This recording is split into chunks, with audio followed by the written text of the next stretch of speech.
नमस्कार बच्चों। आज हमारा जो टॉपिक है वो बौद्ध धर्म पे आधारित है। छठी शताब्दी ईसा पूर्व में धर्म सुधार की क्रांति को सर्वाधिक प्रेरणा बौद्ध धर्म से प्राप्त हुई थी। उन्होंने जिस धर्म का परिवर्तन किया वह कालांतर में एक अंतर्राष्ट्रीय धर्म बन गया। तत्कालीन ब्राह्मण धर्म की कुरीतियों, पाखंडों, खर्चीले कर्मकांडों एवं शूद्रों के धार्मिक दमन के विरुद्ध बुद्ध ने सशक्त आवाज उठाई और समाज को अहिंसा, शांति, संयम, सदाचार तथा परोपकार का ज्ञान दिया। इसलिए डॉक्टर राधाकृष्णन ने लिखा है, बुद्ध धर्म के संस्थापक ही नहीं वरन धर्म सुधारक थे। बौद्ध हिंदू थे और हिंदू के रूप में ही मरे। उन्होंने केवल प्राचीन आदर्शों पर अधिक बल देकर उनकी नवीन व्याख्या की। महात्मा बुद्ध के विचारों के आधार पर उनके अनुयायियों ने सुधार मूल्यों को बौद्ध धर्मों के रूप में प्रतिष्ठित कर दिया। एल बासन ने भी बुद्ध के बारे में लिखा है कि यदि विश्व के ऊपर अनेक उनके मरणोपरांत प्रभावों के आधार पर ही उनका मूल्यांकन किया जाए तो वे भारत में जन्म लेने वाले महानतम व्यक्ति थे। कहने का अभिप्राय है कि बौद्ध धर्म का प्रादुर्भाव क्यों हुआ, बौद्ध धर्म का अस्तित्व एकदम से कैसे आया कि छठी शताब्दी ईसा पूर्व में जब ब्राह्मण धर्म जो है वो पाखंडों में हो गया।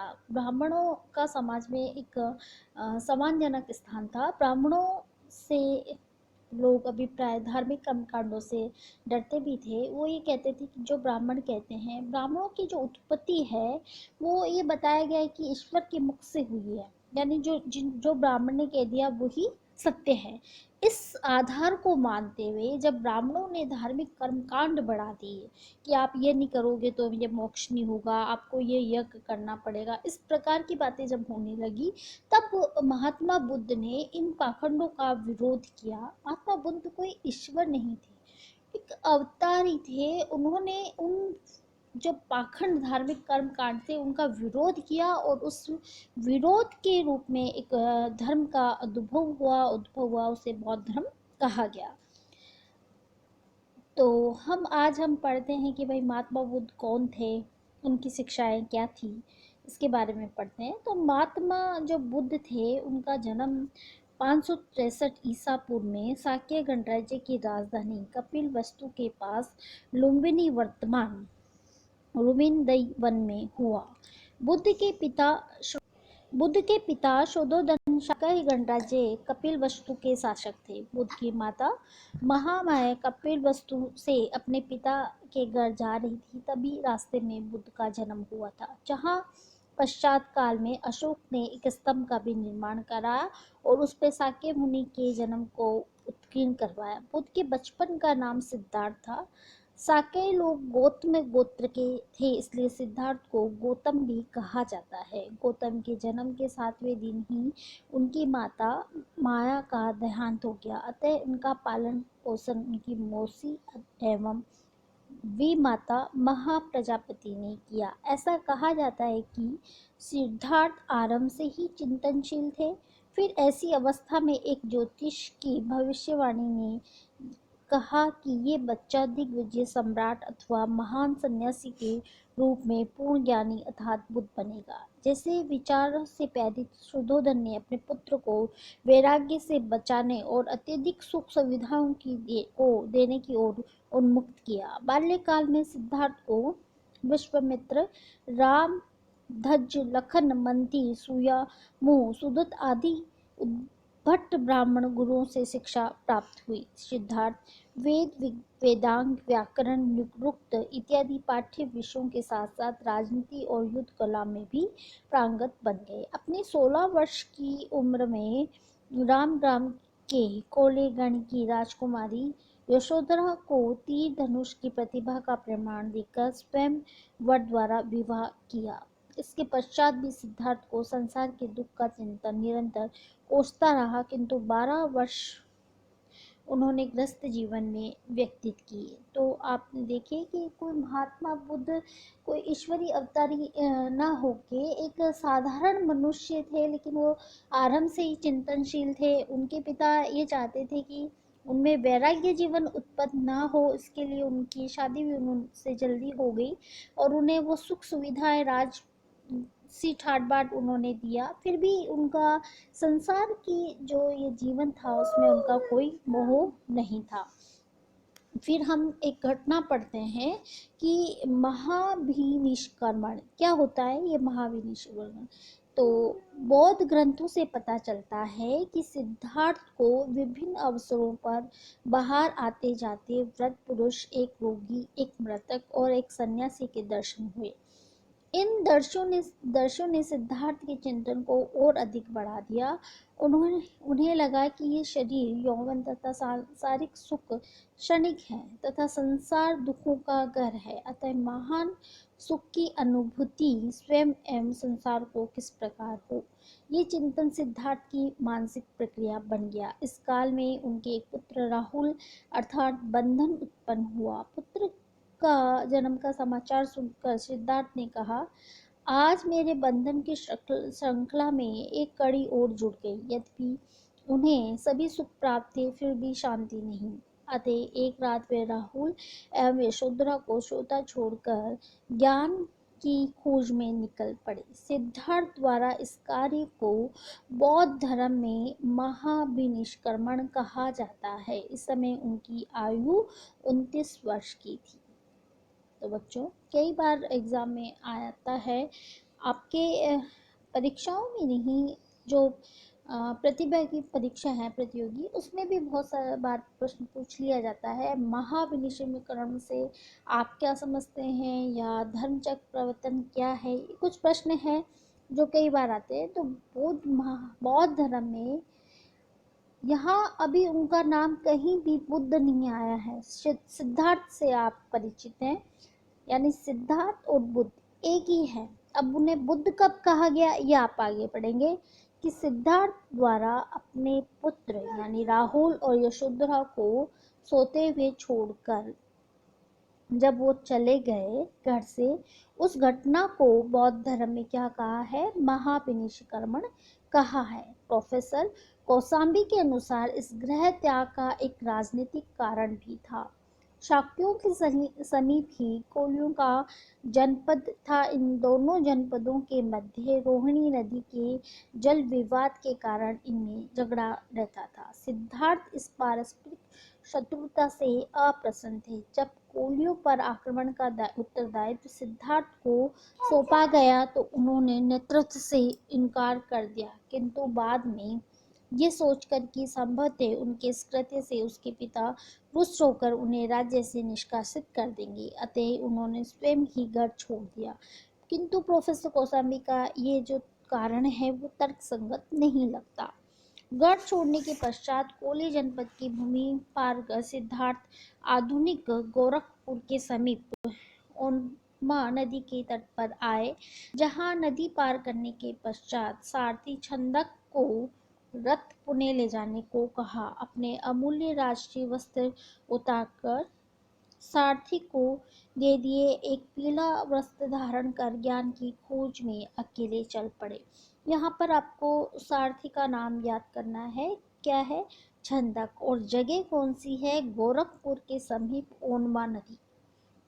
गोरखपुर और ओरमा नदी और छंद, ये तीन चीज़ें आपको याद करनी है। इसी समय उन्होंने तलवार से दाढ़ी और सिर से केस मुंडवा लिए। सर्वप्रथम वे मगध के राजगृह पहुंचे, जहां बिंबिसार ने उनका स्वागत किया। राजगृह के समीप पहाड़ी गुफाओं में अलार कलाम नामक एक विद्वान के सानिध्य में शून्यवाद के ज्ञान को समझा। कौन सी गुफा, राजगृह के समीप पहाड़ी गुफाओं में, और कहाँ, कौन से विद्वान, आलार कलाम, आलार और कलाम। किंतु सिद्धार्थ इससे संतुष्ट नहीं हुए, अतः तत्काल माने हुए विद्वान उद्दक के पास गए, किंतु ज्ञान की भूख को यहाँ तृप्ति नहीं मिली। संबोधित सिद्धार्थ ने गुरु ज्ञान की आशा छोड़ अब स्वयं कठोर तप द्वारा सत्य का मार्ग का ढूंढने का प्रयत्न आरंभ किया। यहाँ उनको साथी के रूप में 5 ब्राह्मण शिष्य मिले, जिनके नाम कौंडज, वप, भदीय, महावामन तथा असिजी। कौन कौन, कोंडेजी यानी के वी, बद्य यानी बी, क वी बी, महावामन यानी एम, फिर ए, असीज, कोंडिये यानी के वी बी एम ए। उन्होंने कठोर तप एवं योग करते हुए अंत तक त्याग दिया, फलस्वरूप कंकाल से दिखने लगे। उनकी इस दुर्बलता ने गंभीर चिंतन में बाधा डालने शुरू कर दी, इसलिए उन्होंने अन्न ग्रहण निश्चय किया। जिस पीपल वृक्ष के नीचे वे ध्यान करते थे, वहां सुजाता नामक एक स्त्री वृक्ष पूजा हेतु खीर लाई थी। गौतम ने इसका भोग लगाया। उनके 5 शिष्यों ने उन्हें पथभ्रष्ट और लोभी समझकर उन्हें छोड़ दिया और वे सारनाथ की ओर चले गए। सिद्धार्थ अकेले ही गए और वहां पहुंचे। वहां उन्होंने एक वट वृक्ष के नीचे समाधि लगाई और प्रतिज्ञा की, जब तक ज्ञान प्राप्त नहीं होंगे वो वहां से नहीं हटेंगे। 7 दिन तक समाधि के पश्चात 8वें दिन वैशाखी पूर्णिमा को उन्हें सच्चे ज्ञान का प्रकाश मिला। इस समय उनकी आयु 35 वर्ष थी। बहुत साहित्य में इस घटना को संबोधि कहा गया है। संबोधि, जिस वर्ष के नीचे ज्ञान प्राप्त हुआ वह बोधि वर्ष तथा गया को बोध गया भी कहा है। 3 प्रश्न हैं। घटना को क्या कहा गया है? संबोधि। वर्ष, जिस वर्ष के नीचे ज्ञान प्राप्त हुआ है उसे बोधि वर्ष तथा गया को बोध गया भी कहा जाने लगा। सिद्धार्थ भी इसके पश्चात अहंत अर्थात योग्य एवं बुद्ध अर्थात ज्ञानी या जागृत कहलाए। महात्मा बुद्ध ने ऐसे ज्ञान का मार्ग खोज लिया जिसका पालन समय एवं विद्यमान संस्कृति की चिंता किए बगैर किया जा सकता है। उन्होंने दुखों को दूर करने के लिए मुक्ति के मार्ग को ढूंढ लिया जो मध्यम मार्ग कहलाया। बुद्ध के विचार से शरीर के लिए अत्यधिक कष्ट व अत्यधिक सुख मुक्ति के लिए बाधक है, इसलिए मनुष्य को मुक्ति हेतु मध्यम मार्ग अपनाना चाहिए। ऐसा कहा जाता है कि मध्यम मार्गी ज्ञान की प्रेरणा उन्हें कुछ ग्रामीण स्त्रियों से मिलती है। वे एक गीत गाते हुए उनकी समाधि के समीप गुजर रही थी। गीत का भाव था, वीणा के तार इतने भी अधिक मत कसो कि वे टूट जाए और न है अधिक ढीला छोड़ो कि वह बेसुरे हो जाए। कहने का अभिप्राय कि हमें वही कार्य करना चाहिए जिसमें ज़्यादा कष्ट भी नहीं हो और ज़्यादा सरलता भी ना हो, यानी सुख भी प्राप्त ना हो। तो यहाँ पर हमने देखा कि जो उनके घटनाएं हैं, एक तो महाबहिर्निष्करण, दूसरा संबोधि, बोधवर्षी और बोध गया। अब जो घटना है वो है धर्म चक्र परिवर्तन। क्या है ये धर्म चक्र परिवर्तन? आपको जो पहले मैंने इसी में पढ़ाया है, 5 शिष्यों के नाम याद करने हैं जो उनके साथ पहले लगे थे, फिर उनको छोड़ भी दिया था। कौन स्त्री वहाँ आती थी? सुजाता। ठीक है। फिर कब उनको ज्ञान की प्राप्ति हुई? वैशाखी पूर्णिमा को, 8वें दिन। अब है धर्म चक्र परिवर्तन। ज्ञान प्राप्ति के बाद महात्मा बुद्ध ने अपना शेष जीवन पीड़ित मानवता के उद्धार में लगाने का निश्चय किया। उन्होंने अपना प्रथम उपदेश सारनाथ में दिया, जहाँ छोड़कर गए 5 ब्राह्मणों ने बुद्ध का शिष्यत्व ग्रहण किया। इस घटना को धर्म चक्र प्रवर्तन अर्थात रुके हुए धर्म के चक्के को पुनः लगाना, मतलब कि धर्म चक्र प्रवर्तन, जहाँ उन्होंने सर्वप्रथम अपना उपदेश दिया सारनाथ में, और जो छोड़ गए थे उन्हें 5 शिष्यों, उन्होंने बुद्ध धर्म यानी बौद्ध धर्म को स्वीकार कर लिया। इस घटना को धर्म चक्र परिवर्तन कहा गया है। बुद्ध यहाँ से बनारस गए, जहाँ बसु नामक एक धनाढ़ सेठ अपने परिवार सहित बुद्ध का अनुयायी बना। बनारस से ब्राह्मण साधुओं के प्रमुख केंद्र उरुवल आए, जहाँ ब्राह्मण विद्वान कश्यप ने बुद्ध से बौद्ध धर्म ग्रहण किया। इस समय तक बुद्ध के शिष्यों की संख्या 60 हो गई थी, अतः उन्होंने प्रथम बौद्ध संघ का निर्माण किया। उरुवल से बुद्ध राजगृह गए, जहाँ मगध शासक बिंबिसार ने बौद्ध धर्म ग्रहण करते हुए बौद्ध संघ का वुलुवन का विहार में दान दिया। राजगृह में ही गौतम बुद्ध के दो प्रसिद्ध शिष्य प्राप्त हुए। सारिपुत्र मोगलन अपने पिता सुधोधन के आमंत्रण पर वे कपिलवस्तु गए, जहाँ यशोधरा को छोड़कर संपूर्ण परिवार को बौद्ध धर्म की दीक्षा दी। राहुल को शिष्य बनाया गया। स्वयं बुद्ध भिक्षा पात्र लेकर यशोधरा के द्वार पे गए, किंतु यशोधरा ने उन्हें कुछ दान भी दिया। कपिलवस्तु से बुद्ध बल जनपद जहाँ गए, जहाँ उन्होंने आनंद जैसा शिष्य प्राप्त हुआ। ये इम्पोर्टेंट है कि कहाँ उन्हें आनंद जैसा शिष्य प्राप्त हुआ। कपिलवस्तु से बुद्ध मल जनपद गए, जहाँ उन्हें आनंद जैसा शिष्य प्राप्त हुआ। इस प्रकार बुद्ध आजीवन अंग, वजीज, शाक्य, कौलिय, कौशल, काशी, वत्स, लिच्छिति, मगध, सूरसेन आदि राज्यों में भ्रमण करते हुए अपने अनुयायियों की संख्या वो बढ़ाते रहे। लिच्छवी गण की राजधानी वैशाली में ही उनकी भी माता प्रजापति के साथ यशोधरा ने भिक्षुणी बनने व संघ में स्थान देने की प्रार्थना की। यहीं पे वेश्या आम्रपालिका गौतम ने आतिथ्य स्वीकार किया। शाक्य शासक बद्रिक, कौशल नरेश, प्रश्नजीत, मगध के अजातशत्रु आदि ने बौद्ध धर्म को राजधर्म घोषित कर दिया। इस प्रकार 45 वर्ष तक भ्रमण करने बुद्ध की हालत को रुगुण कर दिया। राजगृह से कुशीनगर की यात्रा के मध्य पावा में बुद्ध ने बीमारी की हालत में कुशीनगर के पास हिरण्यवर्ती नदी के तट पर डेरा डाला। महात्मा बुद्ध की हालत अधिक गंभीर देखकर भिक्षु उदास होने लगे। ये जानकर बुद्ध ने शिष्यों से कहा, मेरे विचार ही तुम्हारे आचार्य हैं, जो नित्य ही जीवित रहेंगे। फिर उन्होंने भिक्षुओं को संदेश दिया है, जो आएगा वे जाएगा, किंतु बगैर रुके तुम प्रयत्न किए जाओ। इस प्रकार 80 वर्ष की आयु में वैशाखी पूर्णिमा को बुद्ध ने देह का त्याग किया। इस घटना को परिनिर्वाण भी कहते हैं। बहुत सारे बुद्ध पे प्रश्न बनते हैं। देखिए छोटे छोटे, महाविनिस्मरण, बौद्ध संबोधि, बौद्ध वर्ष, बौद्ध गया, धर्म चक्र प्रवर्तन, महापरिनिर्वाण, कहाँ पर उन्हें ज्ञान प्राप्त हुआ, कहाँ उन्हें निर्वाण की प्राप्ति हुई, कौन सी नदी थी, किस जगह हुई। तो कुशीनगर गोरखपुर के